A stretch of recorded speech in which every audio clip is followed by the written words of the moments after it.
So you each shared what area of interest you have, but I want to also understand what you're looking for in your pipeline for this year, next year, what your future thoughts are on growth.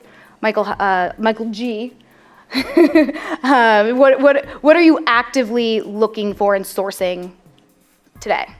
So I've been looking at a lot of, like Richard was saying earlier today and a little bit yesterday, top line lending against people's top line revenue, and then getting a piece of their company on exit after we 2 to 3x our money that goes in.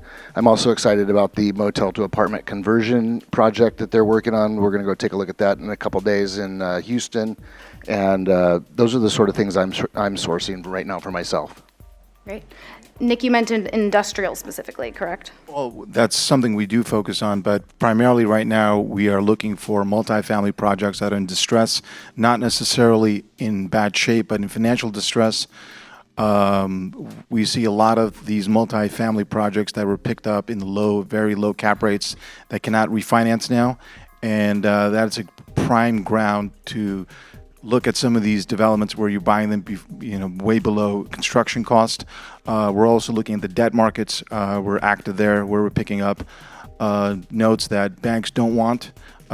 Signature Bank that went under in the springtime is selling their note packages now through Newmark. So you're having a lot of cross currents in the marketplace because no one really knows when rates will go down. But at the same time, there's definitely assets out there that are interesting, not just office, that are in distress, and this is what we do. We haven't made a ground up development in a few years only because it doesn't make sense when you can pick up a live asset, so to speak, without all the grunt work. My partner always says there's no glory in building, especially if you're going super vertical.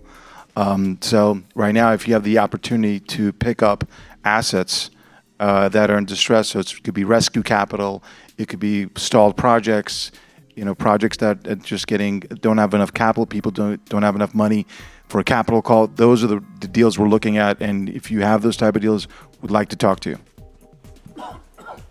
We're very similar. I'm an opportunistic investor, so we look for situations where there's a financial challenge with the multifamily property, pre-foreclosure.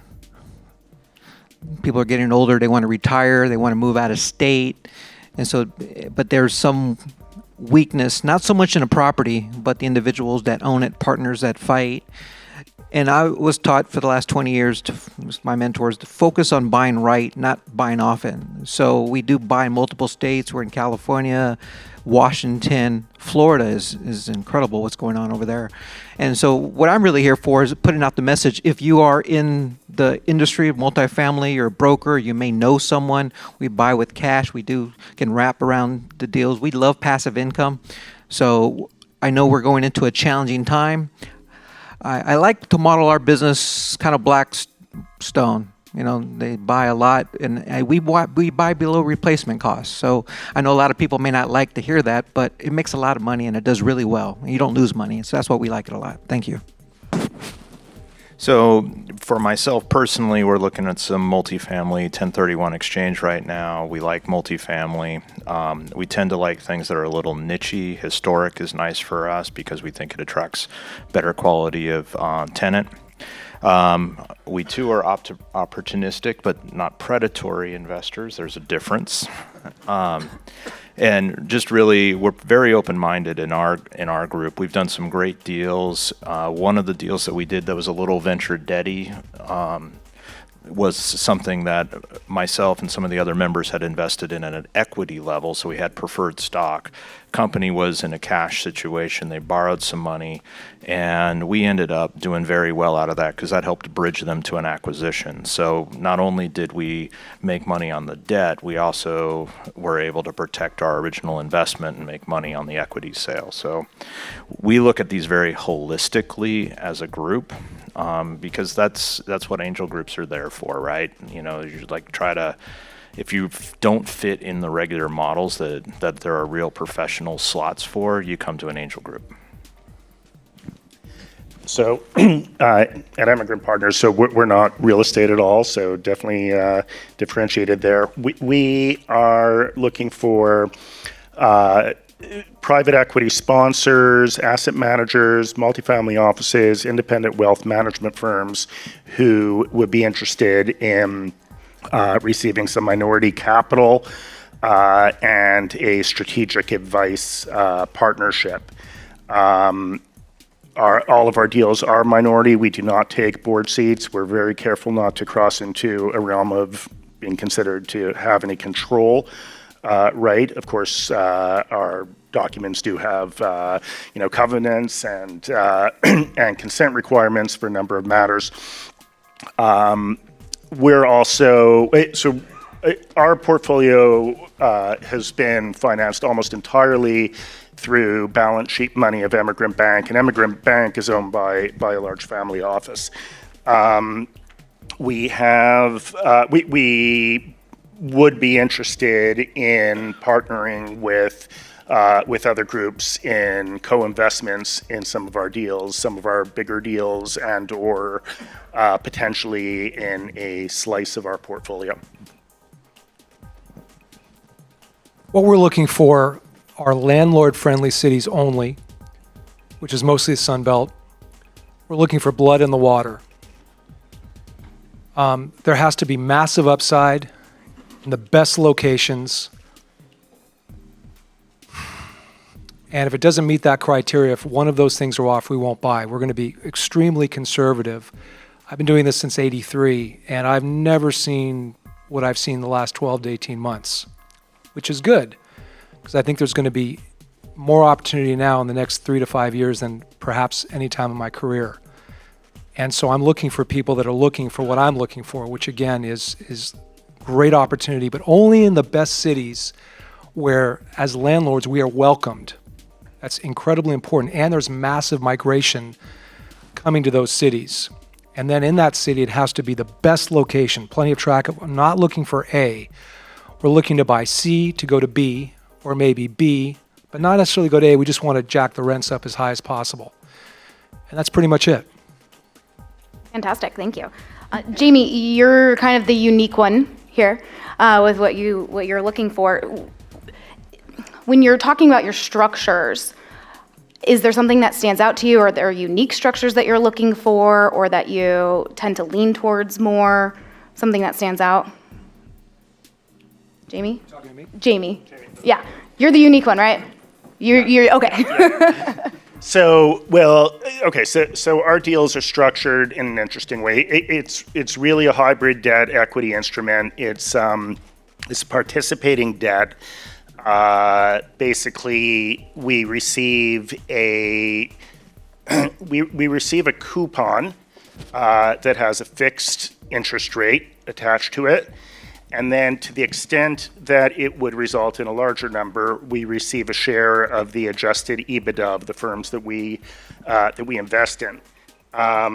Similarly, when we ultimately exit our deals, and our deals are very long-term, 20, 30 plus years, although some firms, have a sale event or, and usually we'll work with them on an earlier exit. But at the repayment of our debt at the end of the term is basically the fair market value of an equivalent percentage of equity. So in essence, we're getting the upside of equity and the downside protection of a coupon and being high in the capital stack with a secured interest as a lender. Right. Does anyone else on the panel have, even from a real estate perspective, have a type of structure that you look for, that you lean towards specifically? No? So anyone can send anything and you're good? Yes, actually. Okay, thanks, Michael. So when we model a property or we're analyzing a property, we want to make sure we always want to assume the worst. We want to stress test it extremely hard, which has really helped us the last 12 to 18 months, because unfortunately, some of the people that I've watched, they tried to buy the most amount of property with the least amount down. And while I like leverage, we not only had no problem putting down 30 to 40%, but we also assumed, God forbid, that we would have vacancy up to 30%. And of course, we've never had that, but our buildings, our properties, our portfolio will still perform even under the worst circumstances. And that's been very, very helpful to us. We're very conservative. We'd rather buy less, but have it really perform great for myself and for our investors. And I think it also is best for our tenants, which is the people we're serving. I mean, it's really a great honor to be a landlord, right? I mean, it's one of the highest honors you can have because you're going into an area and you're improving it. And you want to do everything you can to make that community great for the moms and the kids and all that stuff. And that's really important to us. So why does that matter to what I'm saying? Because they can sleep at night because we don't have to stress about the property. And we can give that property what it needs from day one. Great. Che, you and I had some conversations when you first arrived today about San Francisco specifically, but about your knowledge in the area of debt and structures. First thing I want to do is compliment Michael for having that more enlightened point of view, because we too consider the your tenants are your customers, right? And you want your good salt of the earth people. You don't want to drive their rents up so high that you have transient people, and you don't want to have them so low that you can't fix the place, and then you end up in a slumlord situation.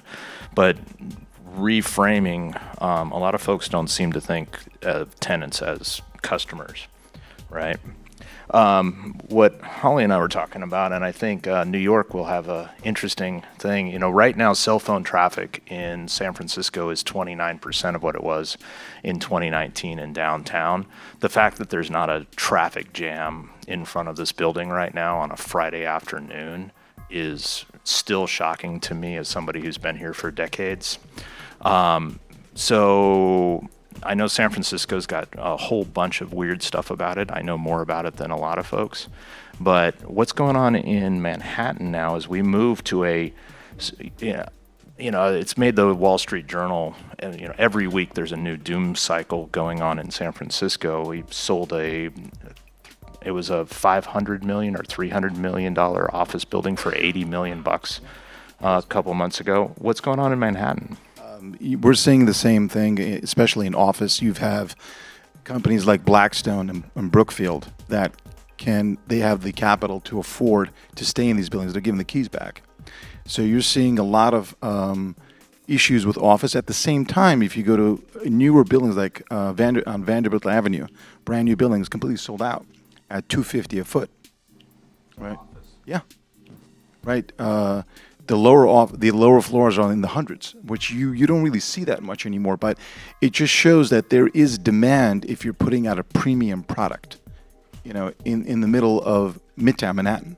If you have a Class C building, and you don't know how to get tenants in there, you're having a really tough time. You're having an extremely tough time, and a lot of things get thrown out there, like let's convert it to residential. It's not so easy. Right, converting, if anyone understands construction, trying to convert an office building with 20-foot windows to residential to comply with the DOB is not a simple feat, right? And how do you do that the right way? And I was talking to one developer that's been doing this since the early 1990s. He said, I'm just going to demo the building, right? I'm just going to demo the building and really start from scratch. So your basis on buying the land has to be so low. We're talking about Manhattan; it still has value.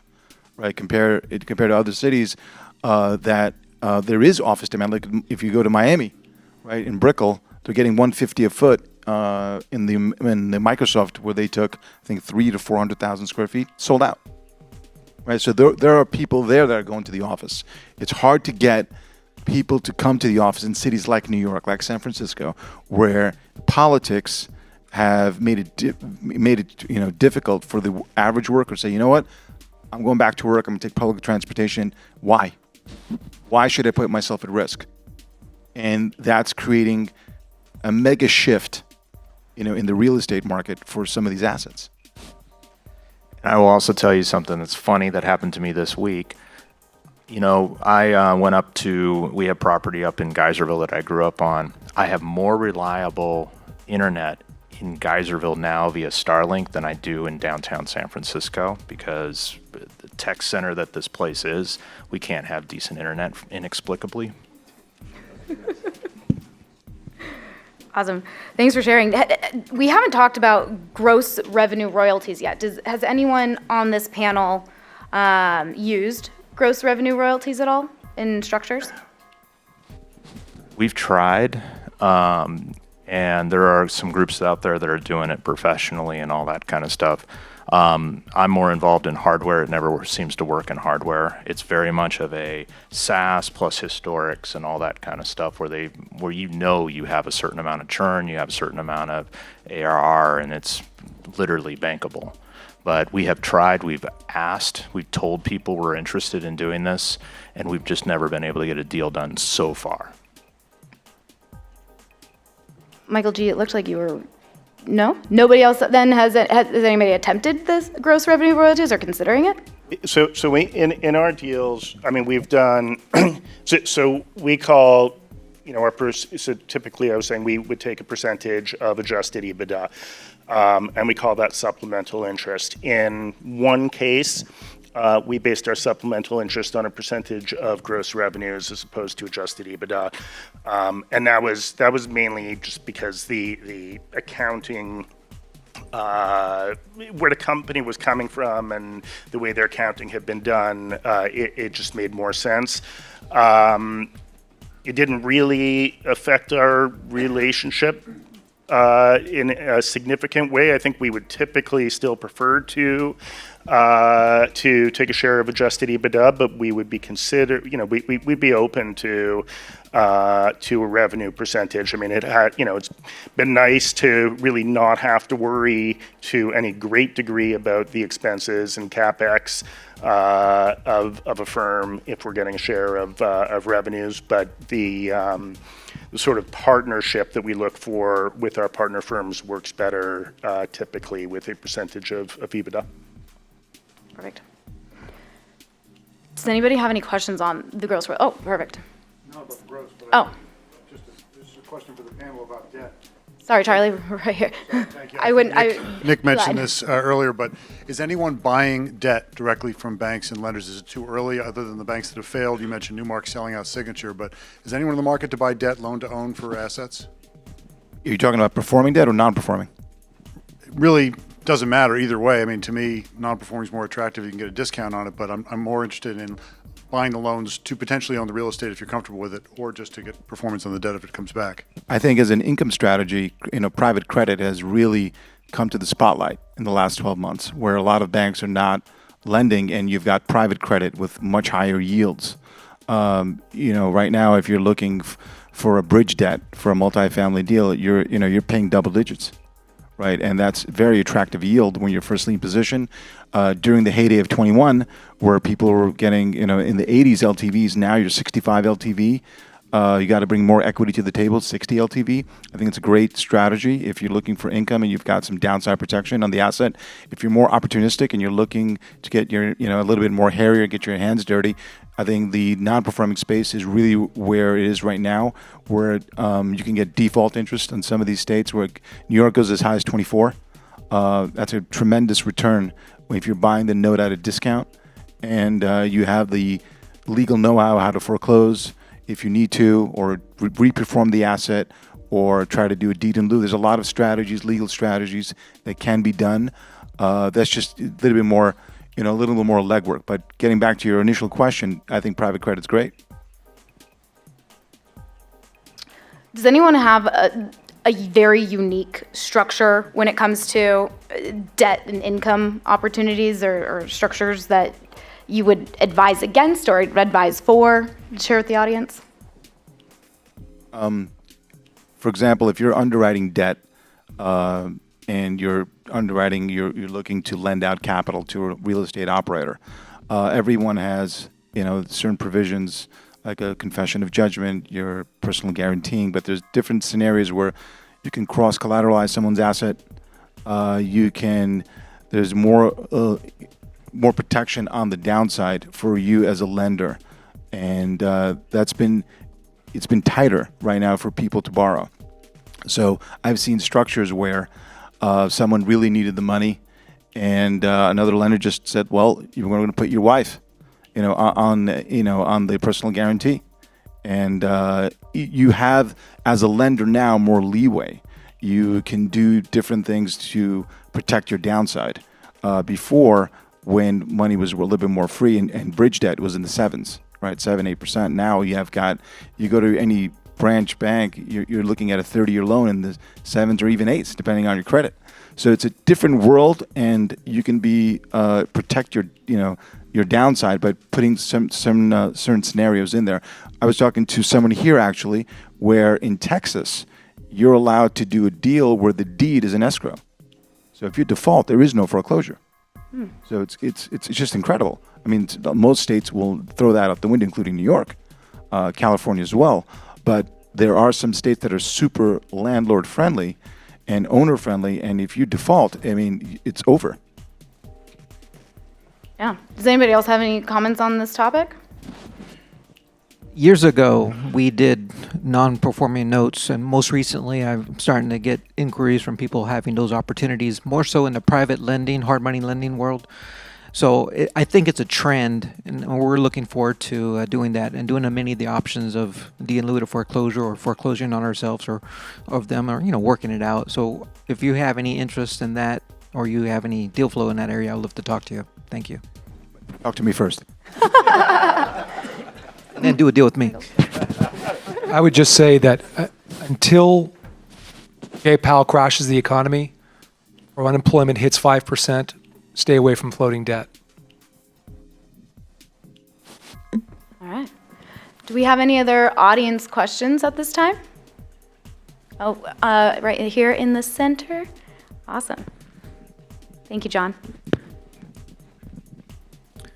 I wanted to ask about the interest rate and if you guys think there is a more interest hike, or what's the relationship between that and US dollar is not the world currency anymore compared to euro or any other currency that other countries like the blockchain, not the blockchain, the block countries are trying to unite and remove the US dollar from the world currency. Thank you. Question. I don't think we heard So the two question. questions on that I heard at least was, where do we think interest rates are going? We have no special cabal information up here. We read the journal just like everybody else, right? And I think you had your own mic drop comments on that, Mike. Until, again, I've never seen this in 40 years, until unemployment really starts ratcheting up to 4 or 5%, or until gas starts to fall, housing starts to fall, neither of which I see anytime soon. Food still going to be expensive. All these things, I don't know if you guys know this, but about 10 years ago, they took out of the CPI energy, food, and housing. So what you see as the CPI, these are not real numbers. These are all totally cooked, because the only thing that matters in the CPI is energy, food, and housing. And as long as they don't have to show that and they can lie about that, then you can say whatever you want.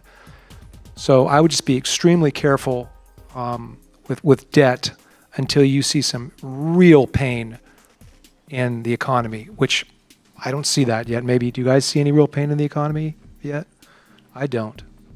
Unemployment is still very low, and people do have, there's not as much competition for talent as it was maybe 18 months ago. But still, there's inflation. Wages are still very high. Inflation in general is high. Crude oil just hit a 52-week high. So you have all these things happening, and while the economy is evidently slowing down, inflation is still there. And if you're the Fed, you're looking at it and you're like, all right, what do we do here? If we keep on raising, we're going to really tank the economy. But the economy has, in my opinion, come down slightly, right? You've got, there was a great article in the journal, I think, that AI, the word AI, and companies like NVIDIA have rekindled the NASDAQ, and in general, tech spending, we would have been even worse. So it's just amazing how things are happening in the marketplace and something else is taking its place. So when I started, interest rates were at 18%, but they didn't go from 7% to 18% in 12 months. Right. That's the difference of what just has happened now. Agreed. The velocity of this move is just tremendous. Never seen before. Yeah. Great. It sounds like we could go on that topic for a while. So we'll go ahead and conclude there. But thank you all for being here. If we can give our panelists a round of applause. It was great speaking with you today. Thank you.